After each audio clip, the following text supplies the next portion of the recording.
because I even think about like, man, and I'm gonna be a little controversial tonight, Reg. So I'm gonna just put that out there, disclaimer.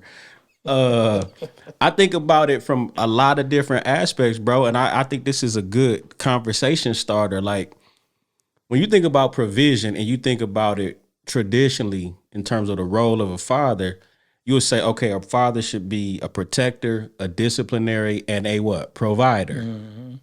Okay, so that means he gonna go to work, he make the most money, he gonna provide for the family. But in today's society, that ain't always the norm.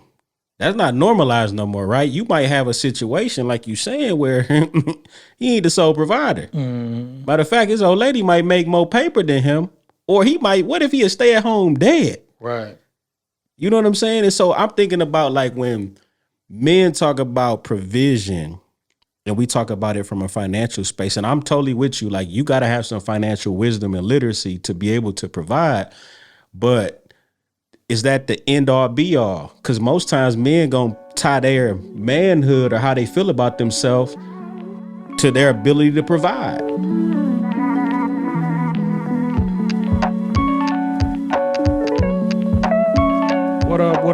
What up, man? Welcome back to the Father Figure Podcast, man. This is a new episode, new season, man. Back with my guy, my boy, the homie, my brother, my co-host, Young D. What up, bro? Reg, what up, bro? We back, man. I like this consistency, man. Dog. We working. You know what I'm saying? Like I say last time, it's worth the wait, man. You know what I'm saying? We back in this thing. Yeah, for sure. We we definitely want to shout everybody out for tapping back in with us, man. Mm-hmm. Make sure y'all subscribe, like, follow, comment, all that, man. Because we're gonna give you, we're gonna give you all the father figure content that you need. And bro, it is a great feeling to be back, but then like consistently back do feel a little different. Yeah, man, it hit a little different, man. I be like, look, I be having some stuff. I be like, yo, you got to get me in the booth, dog. Hey, D, you hit me with the list. I was like, man, we got content for 2-3 years. I'm bro. trying to tell you, bro. It's a lot to talk about, to unpack. You know what I'm saying? That's why I got my therapy is cool shirt on. We gotta unpack, bro. Well, see, that's the biggest thing, man. Is to let people know we hitting them from every angle. Yeah. You know what I'm saying? You can't really miss us when it comes to the father and the father figure space, man. So let's jump right into it, man. Just because we flirting with where we going anyway, man. Just because we want to reintroduce people to the three pillars of the term father figure, right? So we got the first pillar is father figures, which is content about fathers, father figures, like, content like we had last week, where we just talking about fatherhood, the different dynamics and being father figures.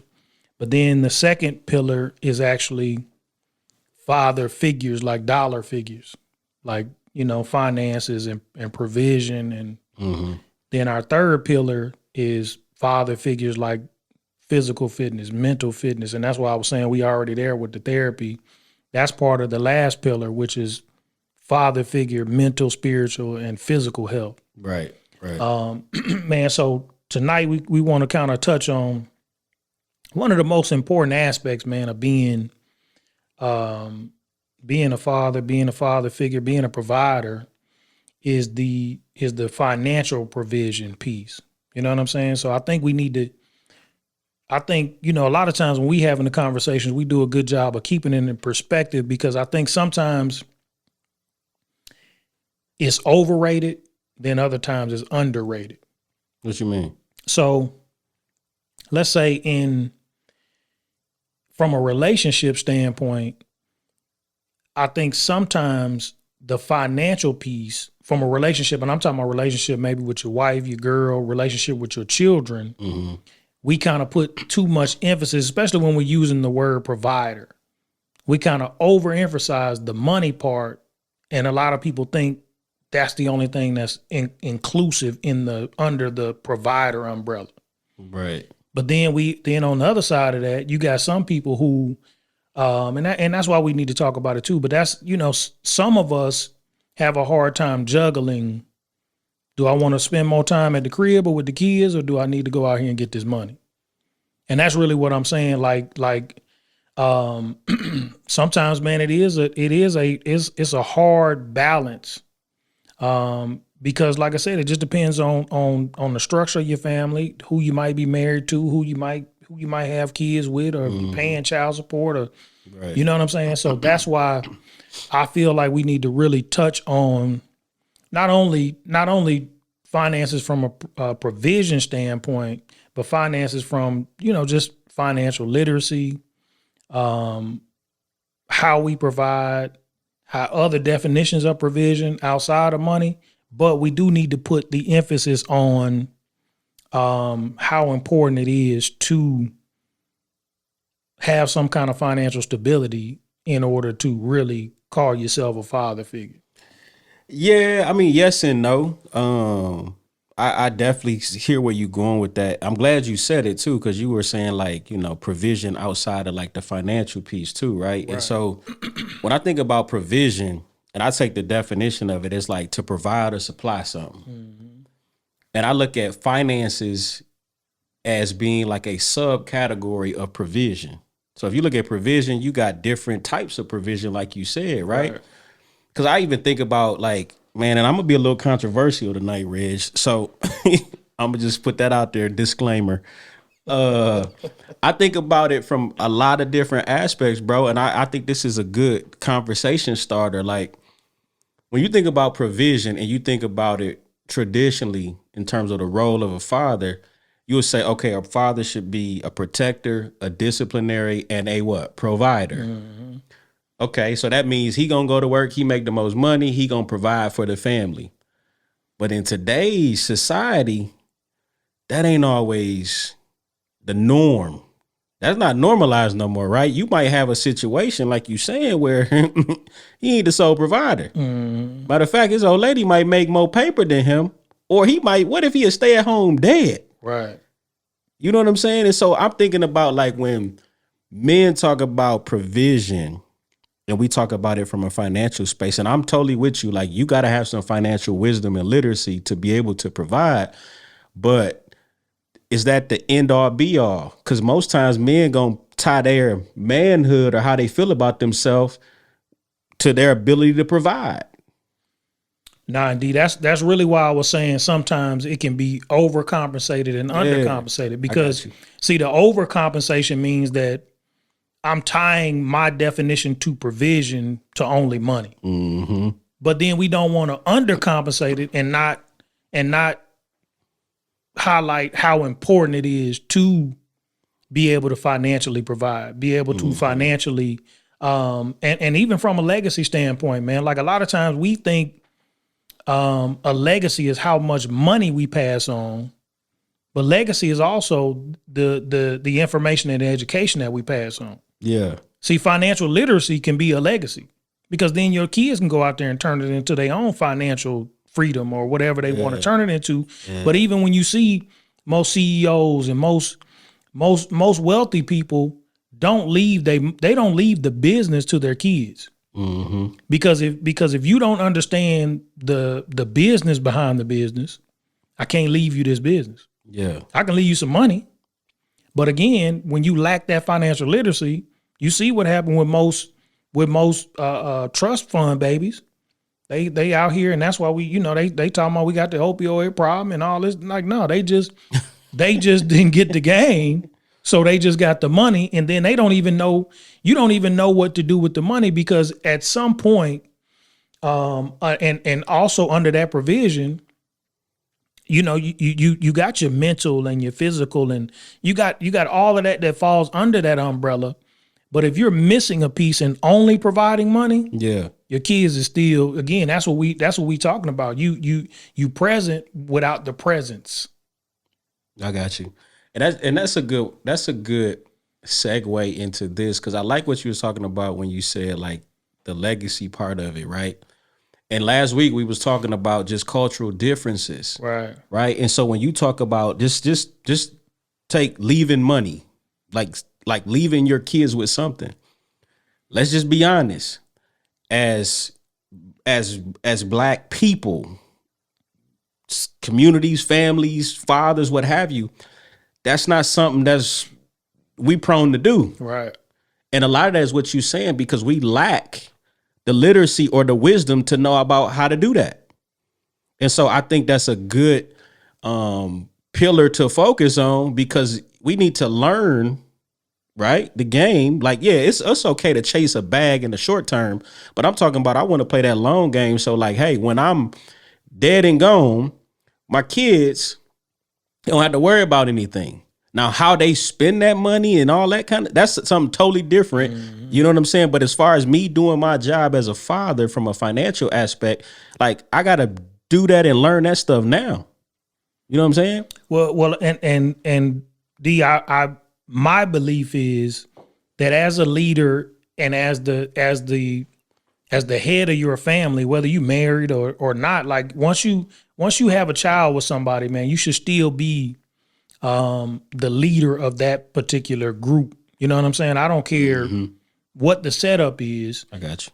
And that's what I'm saying about having the conversation about early on. And see, that's another cultural part is most of us have to become financially literate later on in life. And that's no knock on our parents or grandparents or nothing like that. But as part of the movement, as part of the podcast, bro, we have to be putting out the message that, man, it's never too soon to pour literacy and financial literacy into our youth. Mm-hmm. Just because at the end of the day, I don't care whether it's entrepreneurship. I don't care whether you work for somebody else. I don't care what your occupation becomes or what you do for money. If you are illiterate in that realm, it really has no bearing on our youth's welfare until we educate them. You know what I'm saying? It's so many of us, and me included, bro. I came up where I had to educate myself on, and still, like, finances is one of those deals that if this platform becomes a multi-million-dollar platform tomorrow, we have to go educate ourselves on how to handle multi-millions of dollars. Like, I don't care, and I don't know what your finances are, D. I know I ain't no multi-millionaire right now. Not yet. But that's what I'm saying. If it happened tomorrow, both of us have to educate ourselves on how to financially become literate for being millionaires. Yeah, and I think you just hit on something that's really good, because you're right. We be learning behind the 8 ball. There we go. And think about this, Reg. Most fathers, and I'm talking demographically black fathers, right? Mm-hmm. Like you said, we're not taught some of those things young. And so we take some of that mentality of what we feel is right or okay, because we look at the short game. And part of that is because of our mentality is just, I need to survive. I need to make it. That's it. I need to make it, right? And so when we get a little something, right, or there's a little increase that comes, we don't really know how to necessarily take care of it. That's why I admire, man, some of these like professional athletes, right? African-American athletes, where they have fathers that literally help guide them in a right way to set them up to, like, yo, you can't play basketball the rest of your life. Your body's your commodity. Once that start going, the money going with it. But you can make the right decisions now. You know what I'm saying? While you still are able to go and get the bag. But like you said, we be learning so late in the game and we playing catch up. And we, that makes us reactive instead of proactive. Mm-hmm. And we got Dion, we got Coach Prime tapped into the movement, man. But that's what I admire about the way I see him educating his sons. Mm-hmm. You can look at Shador and see the NIL money and the deals that's coming in. But the gift for him is that I have, first of all, I have like we spoke about last week, I have wise counsel. Mm-hmm. And it's wise counsel because everything Dion is telling him, he done experienced, maybe not on the level. You know what I'm saying? That's it right there. It's based on It's based on understanding what comes with that kind of financial growth. Yeah. You know what I'm saying? It's still a form of financial literacy, because regardless of what setup we in, whether it's in the NIL or you paying people under the table, whatever the case, you still talking about a 17, 18, 19-year-old dude Yeah. out here with millions of dollars. Yeah. Yeah. You know what I'm saying? So it has to equate into some kind of education. And you might not, and we know, I ain't been to school in a long, long time, but I know it ain't a class on financial literacy on nobody's campus, especially at no high school. You know what I'm saying? It's a lot of kids, i.e. athletes, who are coming out of high school and becoming millionaires and financially illiterate. Man, there's kids that's still in high school that's millionaires off of social media. So come on, bro. You know, just playing the game. But that is a great point, man. We are in a space and a place where, man, it's so many avenues for our children to make legitimate money. But if they're not educated on what to do with it, and as parents, if we're not educated what to do with it, we'll all sit there and blow the money together. Yeah. I like what you said. Us as parents not educated to you know what I'm saying, to help guide that process, right? I heard Will Smith say this, and this stuck with me. And he said one of the best things you could ever give your kids is growing and learning for you as a father. Because think about it. If I'm trying to teach my kid to avoid something that I didn't even understand, excuse my language, they going to see right through all that bullshit. 100%. And like Will Smith said, they ain't going to respect it. So how can I teach my kids about finances if they watch me mismanage finances over and over again? Hey, you just hit it on the head. Like, you don't have to have a bunch of money to manage it right. Exactly. And your kids are going to respect how you manage a little money or a lot of money. Yeah. And I think we all guilty along the way of, like you saying, mismanaging money and then having to be reactive on the back end, because now your kid, you done really damn near spoiled your kids. So now if you hit any kind of slump, you hit any kind of valley, they don't understand because they haven't experienced managing money. Yeah. Yeah. And managing money, and this is from the father standpoint, because you know you can't hold mama to this all the time. No. Sometimes the managing part is that we have to have the courage to tell our kids no. You know, and I'm gonna give you a prime example, man. Like, my girls at 16 have no problem, bro, coming to me on Tuesday. Say, Daddy, we want seafood bags. Yes. Like, kinfolk, them $75 a piece. Hey, it's hitting too. Like, man, like, bro, and sometimes, and this is the gift and the curse of making a good living or living better than our parents, or you know, just elevation, period, is when you know, if I know I got $150 that I can spend, management means telling them, like, nah, we're not eating $150 worth of food on Tuesday. We not. And they have to understand that, of course, from a parental standpoint, Daddy telling me no, but I need you to understand I'm telling you no because that's mismanagement of money. Yeah, I mean, you teaching them two things in that moment, right? You're teaching them, number one, how to prioritize importance in terms of, like you said, being a good steward over the money, but you also teaching them too, like, yo, just because I got $150 don't mean I'm about to go spend $150. That's wisdom, right? Because then you create an expectation. There we go. And some entitlement too. You got to think, man. And again, I don't know if this is privilege or this is, you know, generational. Bro, I've lived every year of my life, and especially under my parents' roof, where I never even would have had the courage to ask my folks for no $150 worth of food. And again, that wasn't, I don't know. I mean, look,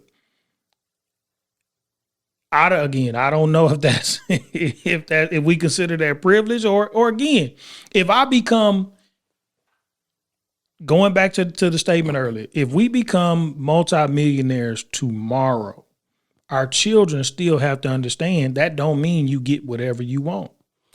Nah, I totally agree with that, Reg. And I think you gotta have a balance. That's a good word. I think you gotta have it because I think to some degree, as a father, I think most fathers would agree, like, man, you want to provide a really good life for your family where they're comfortable, right? Yeah. Listen, I thank God every day. I'm sure you could attest to this that, yo, for the most part, all my needs are met. Yeah. I can get some of my wants. But if I'm constantly feeding that want all the time and that's all my kids see, then it can create something that's unhealthy, right? Where it's like, yo, well, you don't really need that. You just want that. But if I'm constantly doing it, then now they're saying, like I just said, well, why? Well, I want that, daddy, or I expect you to do that. I appreciate that you consider me as a reliable father and dependable, but that ain't how this is always gonna lay. And it becomes on their behalf, it leads into a lack of appreciation. It can, yeah. And what it does, it leads to a lack of appreciation for your needs. See, if you're able to get 90% of your wants, right, it leads you to be unappreciative for having your needs met. And that's what I think is the generational thing, is that we came up in generations where we were more appreciative about having our needs met. That was the focus because we were just trying to survive. So that's what made anything that you wanted that much more special. You know what I'm saying? Like when we wanted to go out to eat, it was like, man, like, let me get clean, boy. Let me, you know what I'm saying? Like, man, but that's the thing.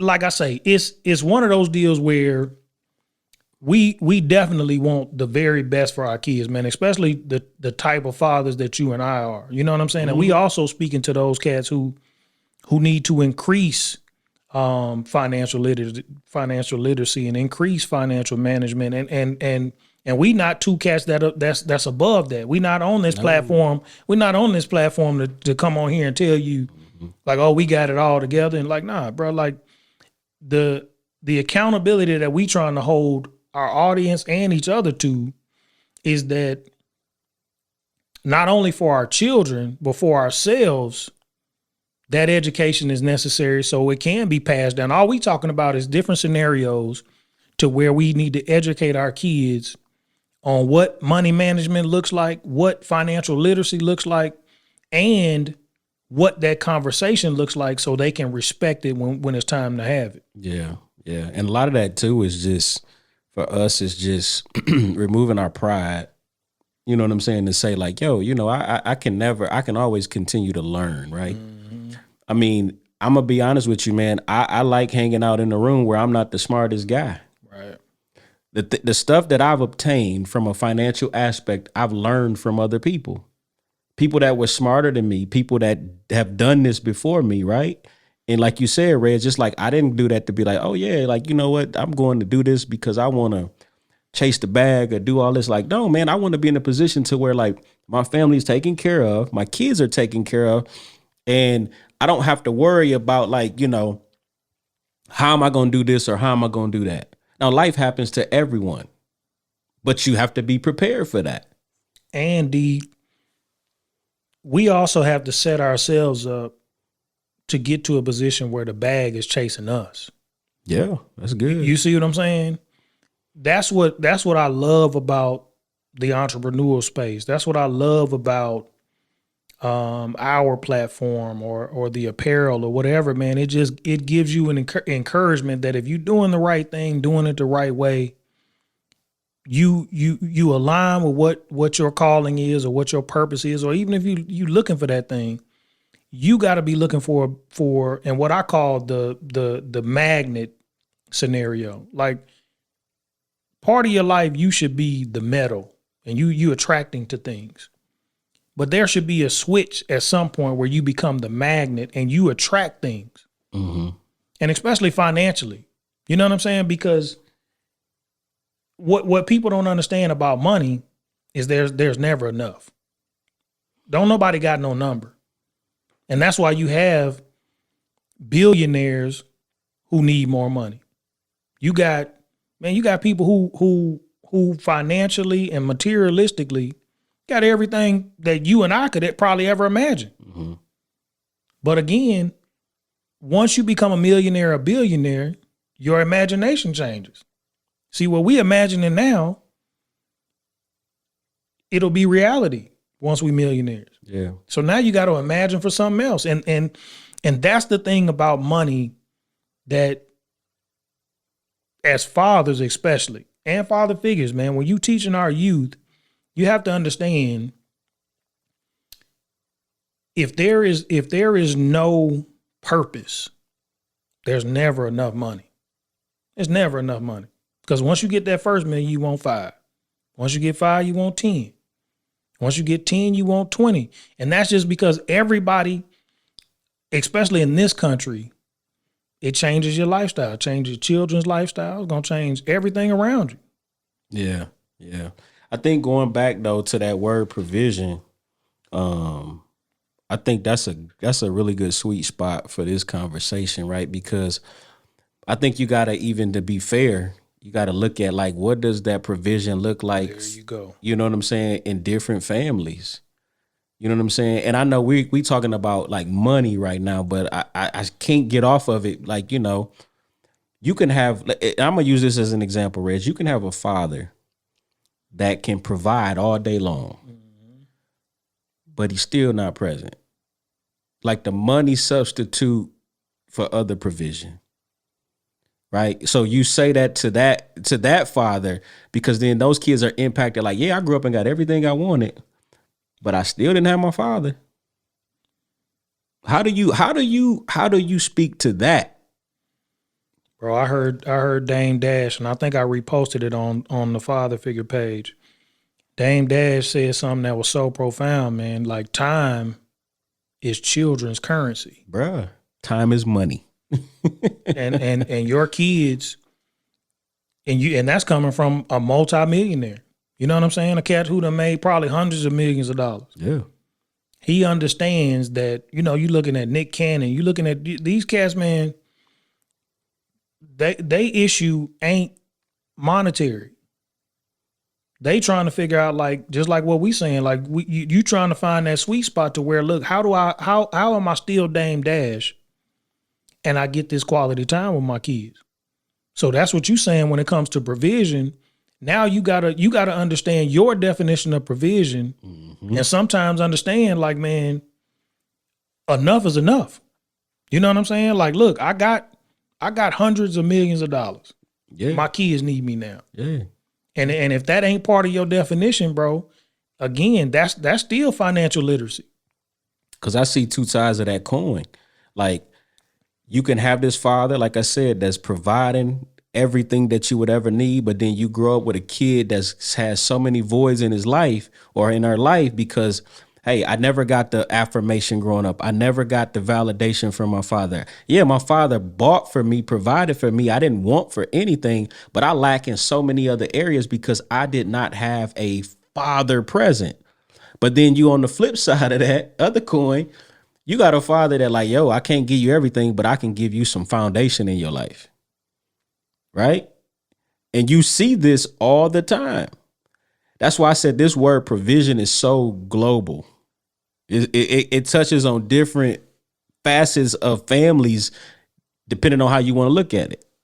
And depending on, again, when you talking about demographic, you talking about culture, you talking about all those aspects, man, because, you know, just because we in America, it's a lot of people, it's a lot of fathers that's raising kids in third world countries. You know, think about the concerns and the worries, and think, you know, the least of their worries is becoming a millionaire. Yeah. You know, you got some countries that's at war every day. Yeah. Yeah. You know what I'm saying? You got some countries that don't have running water, ain't got meals. You know what I'm saying? You might have some substance, but you ain't eating no meal every day. Yeah, yeah. And that's the thing about our platform, bro, is even though we are having the discussion on financial literacy and money, we never want people to think that, and especially any father or father figure, bro, never want you to think that you have to get into a space. And I don't care if it's a female that push you there, if it's anybody that push you there, to think as long as I'm providing financially, I'm cool. Yeah. And look, I'm gonna say this, man, and it might get back to the cat, but I heard Steven Jackson, I heard Stack say one time, like, man, I paid over $1 million in child support, man. You can't tell me I ain't a good father. Like I get what you saying, just because at the end of the day, $1 million is $1 million. Mm-hmm. But like you saying, if you ask your child, they could care less. Like you saying, if my daddy got enough money to buy me every basketball shoe in the world, but ain't never came to a game, keep your shoes. Yeah. I guarantee you, it's not one child out there after about 5 pair of shoes, they gonna start asking like, okay, bro, I got all the sneakers, but Right. you ain't coming to the game. They're not gonna remember that. You ain't gonna come to the game. Yeah. And especially, man, once you elevate from, and D, me and you talk about this all the time, man. Mama can come to every single game, bro. And we 100% appreciative about that. But it's different when daddy at the game. And especially like when you get put in a scenario of your back get put up against the wall, or you get some pressure put on you, man, or sometimes, man, you could just look over there at Pops and he might give you the nod, whatever it is. Like, man, you got this. Yeah. You know what I'm saying? Like, man, you battle tested. Let me ask you this, and this is gonna be good for just the viewers, the subscribers, because it's gonna kind of give them a little peek into our vulnerability as fathers, right? You and I both can agree that we had different seasons of fatherhood, especially when you're talking about financially. Like, you can see and say, okay, I'm blessed today, but I ain't always been in this space. What do you say to the father that's in that weird type of space, right? Where it's like, they feel like, well, money ain't the best. It ain't terrible, but it's more that I want to do. And they having them inner conversations with themselves where they're second guessing themselves because they're like, man, I'm not where I want to be. And I want to take care of my family like this, but I can't. What do you say to that father? Because I've been in that space before. Man, I say unequivocally, man, when you in that space, just like anything, man, come up with a plan and execute. See, most people want to do better, want to have better, want more, want to do more with their family, but you ain't got no plan. Because if somebody come up and ask you how, you don't know how. You just telling them what you want. Like, man, I want to go on vacations and I want to do this with my kids, man. And I want a new crib and I want to, you know what I'm saying? Like, man, we all want that, but how you gonna get it? And that's what I'm saying about, man. Let me point it at you. I've seen you grow into what I can see now is part of your purpose. I know you've always been a hard worker and a provider, but I see how passionate you are about therapy. Yeah. You see what I'm saying? And now if you want to accomplish something and I ask you how, I guarantee you got a plan. You got a plan. Like, I see, even with you and E, man, like, I see how y'all have executed your plan. Yeah. You ain't just went and said, we want better for us. We want better for our children. I want to be a better father. I want to be a better provider, but I don't know how. Yeah. Yeah. And I think too, to that point, and I'm thinking this, I'm about to give my own self some therapy on the podcast, but I think even answering that question too for those fathers out there, I think we have to realize and they have to understand that part of the learning comes with some experience. You know what I'm saying? Like, even with having that plan wasn't developed until you've kind of gone through some stuff and learned and said, well, that didn't work. Yeah. So that plan, let me X that out my plan. Let me kind of insert here because I'm not going to go back down that road again. You know what I'm saying? And so just talking from that space, I had to do that. But I also had to find someone who knew how to create a plan with some wisdom that worked. You know what I'm saying? But that goes back to what we spoke on last week too. That keep living. Yeah. See, that's what your teens and your 20s is for. Like, Whoa. you know what I'm saying? Like, man, you could, dog, that's a collection of experience. And a lot of times you're 30s. You know what I'm saying? But what I can speak to, and I'm pretty sure you can co-sign this, D. What puts the pressure and the good pressure on cats like us, a lot of times, man, is our children. And that's what having this space. And of course, man, when you get married, but it's a different pressure. When your provision includes children. You know what I'm saying? Because like I said, you might be in a household where your wife is hella educated, man. She got 4-5 degrees, man, and financially she might be able to foot all the bills. Mm-hmm. But when you throw Bryce and Kendall in the gumbo, it's different now. It's different. It is. One of the things me and E, we always say, like, man, you know, when it was just us, you know, if you had a lean time or something, you like, yo, we good, we straight. But when you got kids, there's no such thing as I ain't got it. You got to figure that out. You know what I'm saying? And this just brings it back full circle to me when we talking about this, because you see kids today. Because guess what? Your kids ain't asked to be here. It was never their choice to say, oh yeah, I want to be here and I want you to be my daddy. Mm-hmm. There you go. They never, that's not how this works. Right? This is your responsibility, right? And I'm not even talking about just from a worldly, like God has entrusted you with these kids. And part of our job as fathers is to provide now. And so I think plan-wise, the provision has to come from the provisionary, the ultimate father, just to take it there for a second. Well, again, you know, my boy Kirby, you come in the office, man, he got the sign say it's only one provider. Oh my goodness. I like that, Kirk. Shout out to my guy. You know what I'm saying? Like, it's only one provider. We just take on the secondary part of the provision. And again, once the hierarchy is there, again, you look into the provider. Now your family gets to look to you as the provider. Yeah. And again, that definition is broad. We are having this particular episode about finances and money and financial literacy and money management. But the definition for every father and every father figure should be broad. Oh, no doubt. It should be wide. You know what I'm saying? No doubt. Because without that, like we were talking about, man, your children, our young people, gonna be missing something. Time is their currency. And I think that's where you need to make a shirt. I think I am. you need to add that to the apparel line, bro. I think I am. You know what I'm saying? That is time is the currency. Oh man, because you can't get it back. You can't speed it up. You can't, man, look.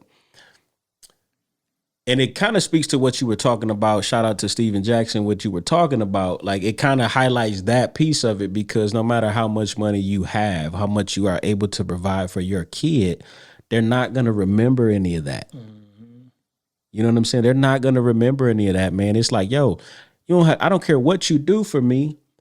I just want the time. I just want us. I just want the relationship. I feel like that other stuff will come with time. Ain't that ironic?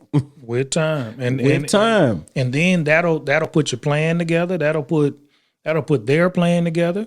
Yeah. It'll show them how to plan. It'll show them how to manage. Yeah. You know what I'm saying? Once all that is once you got that happy space, bro, like it's part of our provision to educate our children. Mm-hmm. And educate them on money. Yeah. You know, see, a lot of times we think the schoolhouse education is the only ones we responsible for. Like, nah, man, like, you have to look at things and pour into your kids whatever they need pouring into them. Yeah, it's like I just said in the beginning. The best thing you can do for your kids, like Will said, learn and grow for you. Bro, no doubt. You know what I'm saying?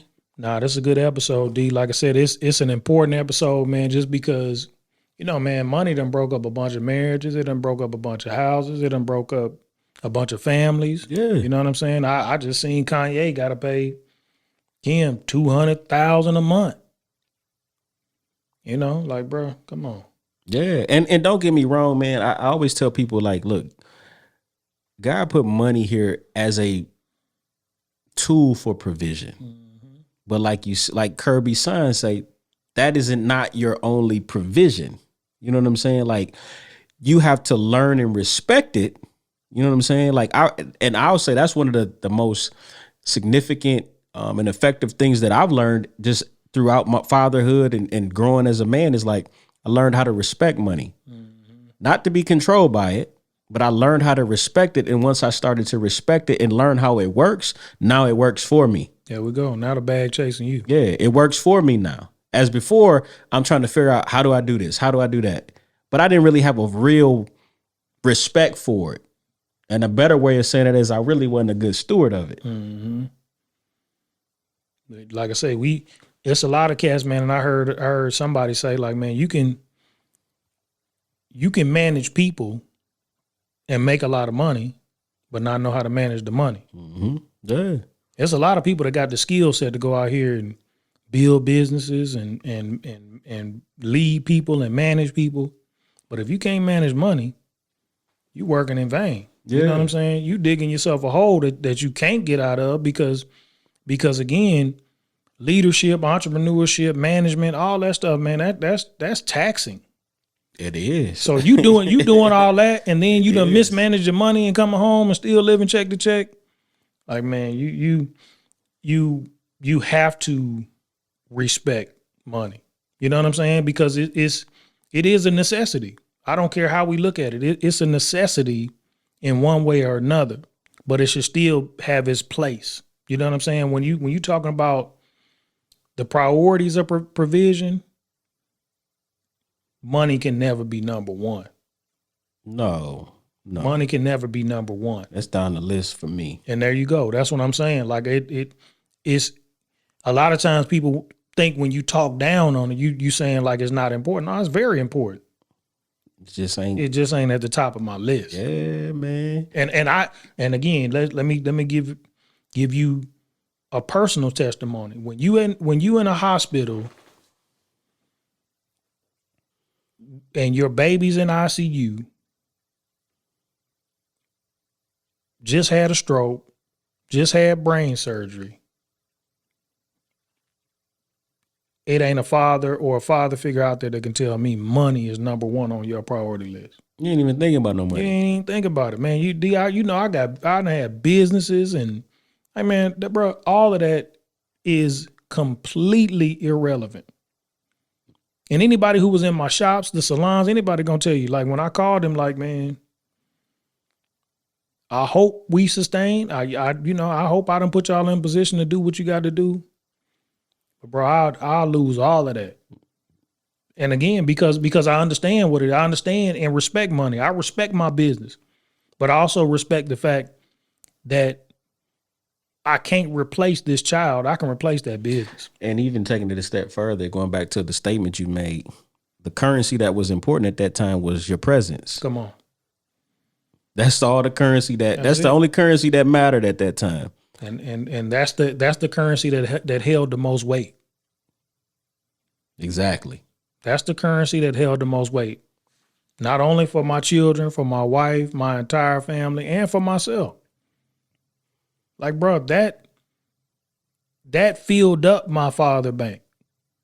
Because I understood, like, man, there's nothing more important right now than not only Camden, but Kennedy seeing me right here. Yeah. I can't leave and say, daddy got a business to run, daddy got this, that, and the third going on. Like, man, we can't do that. But D, we gonna wrap up right there, man. And just kind of give people some something to look forward to, man. We doing this episode and I was telling you before, we gonna put some stuff together, man, to help our community, to help each other just become more financially literate, how to manage money, man, how to leverage credit, how to build your credit, all that kind of stuff, man, because we do know how important and how stressful money can be in a relationship with your significant other, relationship with your kid, relationship with yourself. Mm-hmm. Again, man, like you were saying, when you mismanaging that money, everything going through your head, like how I'm gonna keep this and how I'm gonna do this and how I'm gonna do that, and it's hard to be a present father and an active father when with all that going on, man. Yeah, you ain't there. You there physically, but you ain't there. But you somewhere else. And then you giving them leftover time, or you giving them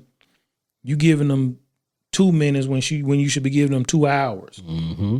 You know what I'm saying? So that's another good episode, man.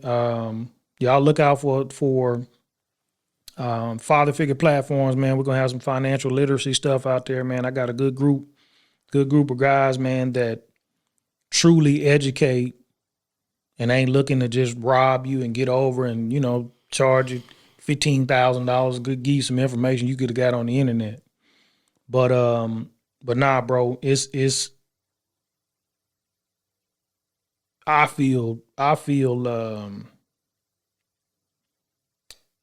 filled up from this episode. You know what I'm saying? Oh yeah, man. I hope it encouraged some fathers out there, man. Like, this is one of them topics you could probably spin it a couple different ways. Yeah, we will. You know what I'm saying? And so I hope, fathers that do see this, man, they leave here just a little bit empowered or encouraged to say, yo, you know what, man? First of all, you ain't by yourself, man. We all been in that space, but more importantly, there's a way out of it. You know what I'm saying? And it's going to take a little bit of work. It's going to take a little bit of discipline and drive, but you can get there.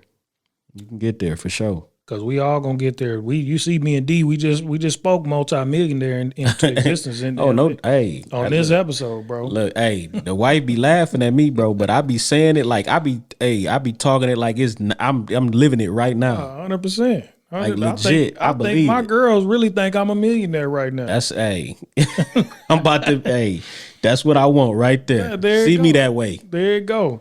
But nah, D, man, again, y'all look out for it. And then understand that that's what we're here for, man. We put all our tags on there. I don't care if you reach out to us individually, reach out to the group. Yeah. Tap into the Father Figure Movement on Facebook, the website, www.thefatherfiguremovement.com, man. Tap into Deontay, tap into myself, man. And we'll invite y'all into the community, man, and we'll do this thing together because, like I said earlier, we not above none of this. Yeah. You know Let's run it up, man. I mean, share this. Run it up for sure. Run it up. We in the mix. But again, another episode, man. Y'all make sure y'all subscribe. Make sure y'all comment. Make sure y'all like. Make sure y'all share. Father Figure Apparel, man. Boy, you know what I'm saying? Put the chest out. F2apparel.store, man. Y'all check us out, man. Another episode. We'll see y'all soon, man. Father Figure Podcast. Peace. Love.